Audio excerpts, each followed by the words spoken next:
दोनही महायुतीचे शिलेदार हे आज विराजमान झालेत आणि एक या महानगरपालिकेला लोकाभिमुख आणि पारदर्शी प्रशासन देण्याच्या बद्दल मी आणि शिंदे साहेबांनी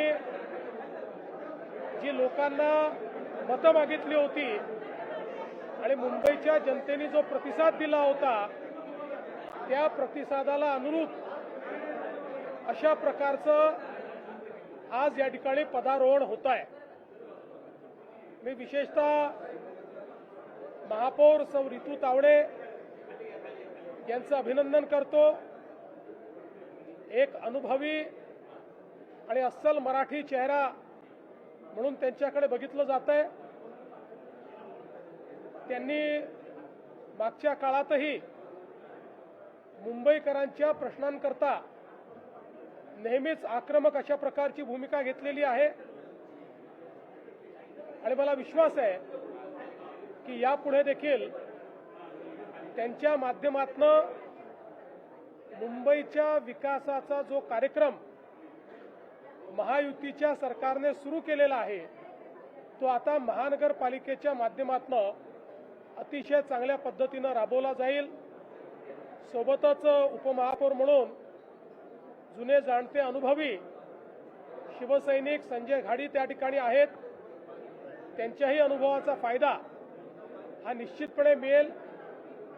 आमचा हा प्रयत्न असेल की हिंदुहृदय सम्राट शिवसेना प्रमुख बाळासाहेब ठाकरे यांच्या जन्मशताब्दीच्या निमित्ताने त्यांना अपेक्षित अशा प्रकारचं प्रशासन या महानगरपालिकेच्या माध्यमातून आम्ही चालवू आणि आमचे महापौर उपमहापौर आणि आमचे सगळे पदाधिकारी मिळून या महानगरपालिकेला एक दिशा देतील आणि सामान्य मुंबईकरांची जी स्वप्न आहेत ती स्वप्न पूर्ण करण्याचं काम ते करतील।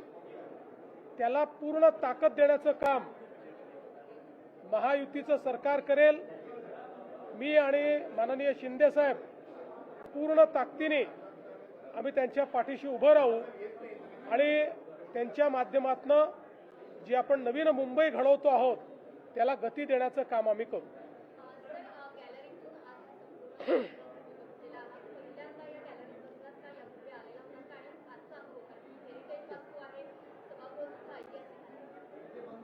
या गॅलरीमध्ये मी पहिल्यांदाच बसलो।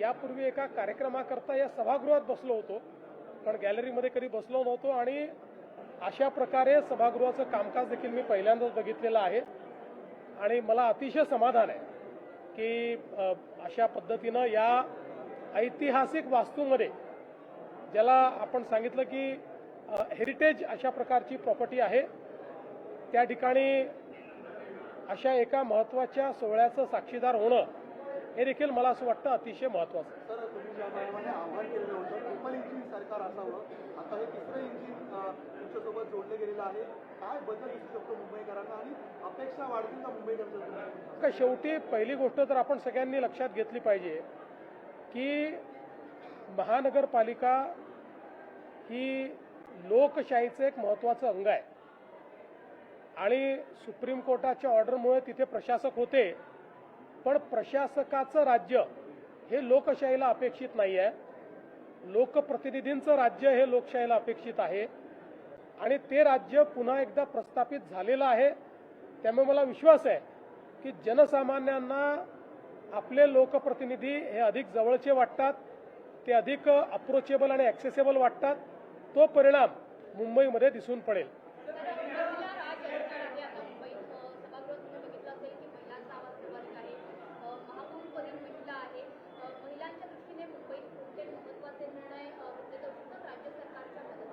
मला असं वाटतं की आता हा सगळा अजेंडा तुम्ही महापौर उपमहापौरांना विचारला पाहिजे।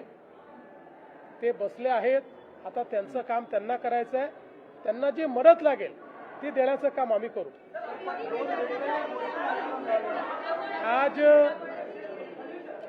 आज बहुत हर्ष की बात है कि मुंबई महानगर पालिका में हमारी भारतीय जनता पार्टी शिवसेना महायुति की महापौर श्रीमती रितु तावड़े, इनका निर्विरोध चुनाव हुआ है और साथ ही में उपमहापौर के तौर पर हमारे महायुति के संजय घाड़ी, इनका चुनाव हुआ है।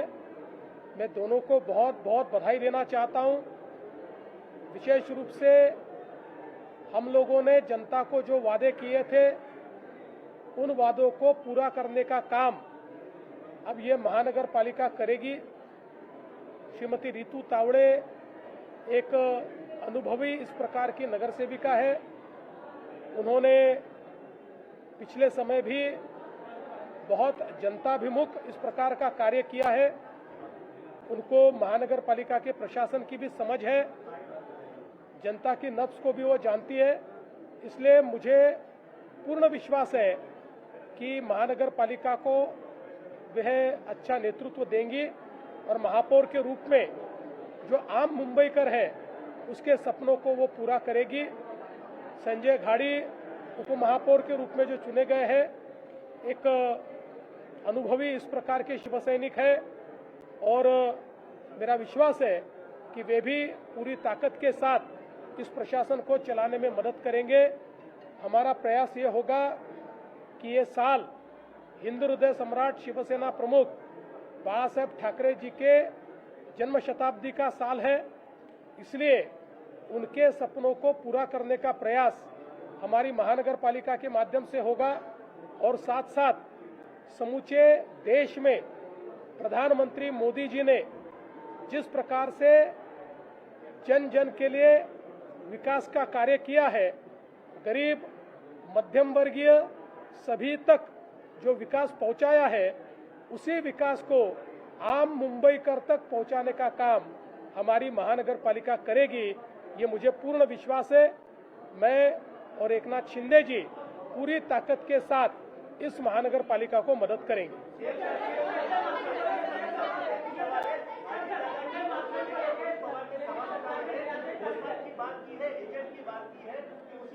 देखिए, मैंने रोहित पवार जी का वो जो उन्होंने बात कही वो मैंने देखा नहीं, थोड़ा बहुत उसके बारे में मुझे मालूम है। मुझे ऐसा लगता है कि किसी के भी मन में कोई शंका होगी तो उस शंका का निरसन होना चाहिए। इस दृष्टि से भारत के कानून में जिस प्रकार के जांच एजेंसियां हमारे पास उपलब्ध है और ऐसे मामलों में जिस प्रकार की जांच अपेक्षित है, वो सारी जांच शुरू हो चुकी है। मुझे ऐसा लगता है कि इसमें सबसे महत्वपूर्ण होती है जो डीजी सेफ्टी, उनकी जो जांच होती है वो सबसे महत्वपूर्ण होती है। वो भी जांच चल रही है, ब्लैक बॉक्स भी मिला हुआ है। तो मुझे ऐसा लगता है कि हमने इस जांच को समाप्त होने का इंतजार करना चाहिए, लेकिन किसी के भी मन में कोई शंका होगी तो उस शंका का भी निरसन होना चाहिए। मैं तो स्पष्ट रूप से कहना चाहता हूं कि सबसे पहले केंद्र सरकार को मैंने ही चिट्ठी लिखी थी कि इस प्रकार का ये जो एक एक्सीडेंट हुआ है, इसकी पूर्ण रूप से जांच होनी चाहिए, क्योंकि आगे में अगर इसमें क्या क्या गलतियां हुई है ये समझ में आएगा, तभी हम लोग हमारे आसमान को और हमारे एविएशन को सेफ रख पाएंगे और केवल नेता ही नहीं, आम जनता को भी हम लोग सेफ रख पाएंगे। आज मी सर्वप्रथम मुंबईकरांना मनापासून धन्यवाद देतो। मुंबईकरांनी महायुतीला कौल दिला आणि खऱ्या अर्थाने विकासाला स्वीकारलेला आहे आणि म्हणून महायुतीचे महापौरपदी महायुतीच्या रितुताई तावडे या बिनविरोध आज निवडून आल्यात, मी त्यांचं अभिनंदन करतो। आणि उपमहापौरपदी संजय घाडी महायुतीचे हे बिनविरोध निवडून आले, त्यांचेही मी अभिनंदन करतो। दोघंही अतिशय कार्यक्षम आणि अनुभवी महापौर उपमहापौर महायुतीने मुंबई महापालिकेला, मुंबई शहराला दिलेले आहेत। खरं म्हणजे मुंबईमध्ये आमचं महायुतीचं सरकार आल्यानंतर मी 2.5 वर्ष काम केलं. आता देवेंद्रजी गेले वर्षभरापासून काम करतायत. गेले 3.5 वर्षामध्ये ज्या मुंबईच्या विकासाला आम्ही चालना दिली महायुतीने, कामाची पोचपावती मुंबईकरांनी या ठिकाणी आम्हाला दिलेली आहे. खऱ्या अर्थाने आम्ही जी मुंबईकरांना आश्वासनं दिली, वचनं दिली, त्याच्यावर मुंबईकरांनी विश्वास ठेवलेला आहे आणि महायुतीला भरघोस असं यश या मुंबईकरांनी दिलंय. त्याबद्दल म्हणजे विकासाला प्राधान्य आणि विकासाला मुंबईकरांनी स्वीकारलेला आहे.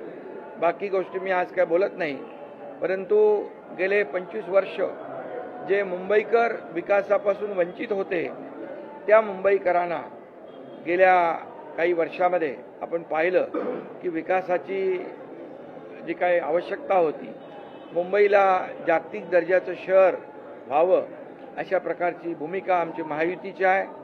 आणि म्हणून मुख्यमंत्री महोदयांच्या मार्गदर्शनाखाली आज महायुती सरकार आम्ही काम करतोय महायुती सरकारमध्ये. आणि मुंबई शहरासाठी जे जे काही आवश्यक आहे ते देण्याचं काम या ठिकाणी आम्ही करू. त्याचबरोबर बाळासाहेबांची जन्मशताब्दी आहे वर्ष, आणि म्हणून या जन्मशताब्दी वर्षानिमित्त बाळासाहेबांची जी स्वप्न होती ती देखील पूर्ण करण्याचं काम महायुती करेल. त्यांचं स्वप्न होतं झोपडपट्टीमुक्त मुंबई, 40 लाख लोकांना घरं. त्याची सुरुवात आम्ही केलेली आहे SRAच्या क्लस्टरच्या माध्यमातून. आणि म्हणून मुंबईकरांना विकास पाहिजे आहे आणि म्हणून विकासाला त्यांनी स्वीकारलेला आहे. मुंबई खड्डेमुक्त झाली पाहिजे, मुंबईला शुद्ध पिण्याचं पाणी मिळालं पाहिजे, मुंबई भ्रष्टाचार मुक्त झाली पाहिजे, मुंबई प्रदूषण मुक्त झाली पाहिजे, मुंबई ड्रग फ्री झाली पाहिजे. अशा प्रकारची भूमिका सरकारची महायुतीची आहे. आणि त्यामुळे मुंबई हे जागतिक दर्जाचं शहर आहे. त्याच्यामध्ये जे जे काही आवश्यक आहे ते देण्याचं काम महायुती सरकार करेल. या दोन्ही महापौर आणि उपमहापौर आणि सर्व महायुतीच्या पदाधिकाऱ्यांना पूर्ण पाठिंबा महायुती सरकार देईल हा विश्वास या ठिकाणी देतो. आणि त्याचबरोबर देशाचे प्रधानमंत्री नरेंद्र मोदीजी यांनी मुंबईला ग्लोबल फिनटेक कॅपिटल करायचं अशा प्रकारचं जे स्वप्न पाहिलेलं आहे. कारण ज्या वेळेस मुंबईला प्रधानमंत्री महोदय उद्घाटनाला येतात त्या वेळेस त्यांना अपेक्षित असलेली मुंबई, बाळासाहेबांना अपेक्षित असलेली मुंबई या ठिकाणी देण्याचं काम महायुती करेल असा विश्वास या ठिकाणी देतो. आणि पुन्हा एकदा मी महायुतीच्या सर्व कार्यकर्त्यांचं मनापासून अभिनंदन करतो की त्यांनी मेहनत घेऊन महायुतीचे नगरसेवक निवडून आणले, महायुतीला मोठा विजय मिळाला. आणि म्हणून मुंबईकरांना पुन्हा एकदा मनापासून मी खूप खूप धन्यवाद देतो.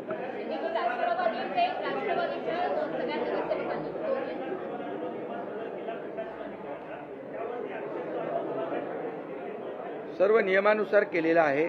नियमबाह्य काम महायुती सरकार करत नाही.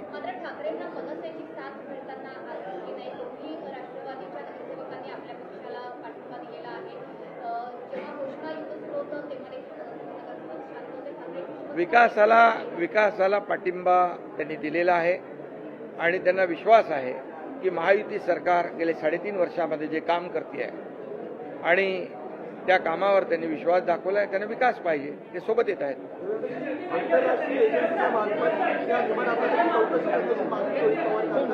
असं आहे की रोहित पवार काय बोलले हे काही मी पूर्ण ऐकलेलं नाही. मला जी काही माहिती आहे त्यात त्यांनी काही प्रेझेंटेशन केलेलं आहे आणि वेगवेगळ्या माध्यमांमध्ये किंवा वेगवेगळ्या लोकांनी ज्या शंका उपस्थित केलेल्या त्या शंका त्यांनी त्या ठिकाणी पुन्हा उपस्थित केल्या. पहिल्यांदा तर अजितदादा पवार हे आपले महाराष्ट्राचे लाडके आणि अतिशय वरिष्ठ अशा प्रकारचं नेतृत्व होतं. त्यामुळे त्यांच्या अपघाताची पूर्ण सखोल आणि नीट चौकशी झाली पाहिजे ही मागणी काही चुकीची नाही. पहिल्यांदा ही मागणी मी स्वतः केली होती. आपल्याला कल्पना असेल तर मी केंद्र सरकारला पत्र लिहून या अपघाताची योग्य प्रकारे चौकशी करावी असं सांगितलं होतं. त्याच्यावर केंद्रीय नागरी उड्डाण मंत्र्यांनी विशेष चौकशी गठीत करून त्या संदर्भातलं पत्र देखील मला पाठवलेलं आहे. आता ही सगळी चौकशी चाललेली आहे. मुळातच मला एक गोष्ट अशी वाटते की या संदर्भात जी काही चौकशी चालली आहे ती पूर्ण न होता आपण जर तर्कवितर्क केले तर त्यातनं लोकांच्या मनामध्ये वेगवेगळे कन्फ्युजन्स तयार होतात. देशामध्ये जे DG एव्हिएशन सेफ्टी आहेत हे सगळ्यात मोठं ऑफिस आहे. देशात आजपर्यंत झालेल्या सगळ्या अपघातांमध्ये त्यांनीच इन्व्हेस्टिगेशन केलेलं आहे. त्यांचं इन्व्हेस्टिगेशन चाललं आहे, पॅरलली CIDचं इन्व्हेस्टिगेशन चाललं आहे, अजून DGCAचं इन्व्हेस्टिगेशन चाललेलं आहे. ब्लॅक बॉक्स जो आहे तो पूर्णपणे सापडलेला आहे. जे काही रिअर पार्ट्स असतात ते देखील सापडलेले आहेत. जे कम्युनिकेशन पायलट आणि ATC मध्ये होतं ते कम्युनिकेशन देखील त्या ठिकाणी डिजिटाईज असतं. त्यामुळे सगळ्या गोष्टी मला असं वाटतं की त्या ठिकाणी आहेत. तिथले जे काही नमुने आहेत ते त्यांनी नेलेले आहेत. त्याचा देखील जो काही फॉरेन्सिक आणि बाकी ऑडिट करावं लागतं ते चाललेलं आहे. अशा परिस्थितीमध्ये मला असं वाटतं की ही जी चौकशी आहे ती चौकशी आपण पूर्ण होऊ दिली पाहिजे. आणि माझं स्वतःचं मत असं आहे की भारतातल्या चौकशी यंत्रणांवर कोणीही त्या ठिकाणी गैरविश्वास किंवा अविश्वास दाखवू नये. कारण आज भारतातल्या चौकशी एजन्सीज या आंतरराष्ट्रीय स्तराच्या आहेत. अनेक छोट्या देशांमध्ये आपल्याकडनं चौकशीकरता लोक बोलवले जातात. मला असं वाटतं की ठीक आहे, भावनेच्या भरात कदाचित ते असं बोलले असतील, पण साधारणपणे आपल्या देशातल्या एजन्सीजवर आपण कधी अविश्वास अशा पद्धतीनं दाखवत नाही. याही ठिकाणी दाखवण्याचं कारण नाही. आपल्या सर्वांचेच ते लाडके नेते होते. प्रत्येकालाच असं वाटतंय की त्यांच्या या अपघाताचं सगळं सत्य बाहेर आलं पाहिजे. ते सत्य निश्चितपणे बाहेर येईल हा मला विश्वास आहे. या संदर्भात त्यांचे जर काही मुद्दे असतील तर ते त्यांनी DG सेफ्टीकडे पाठवून दिले पाहिजेत आणि त्या संदर्भात DG सेफ्टीने त्याही संदर्भातले जे काही शंका असतील त्या शंकांचं निरसन केलं पाहिजे. आणि मला असं वाटतं की एकूणच शंका व्यक्त करणं काही चुकीचं नाहीये. फक्त कुठल्याही राजकीय हेतूने याचा उपयोग होणार नाही आणि आपण अजितदादांच्या दुर्दैवी मृत्यूचं राजकारण करणार नाही. याबाबत मात्र प्रत्येकाने मी कुठल्या व्यक्तीचं बोलत नाही, प्रत्येकाने याबद्दल जरा लक्ष दिलं पाहिजे.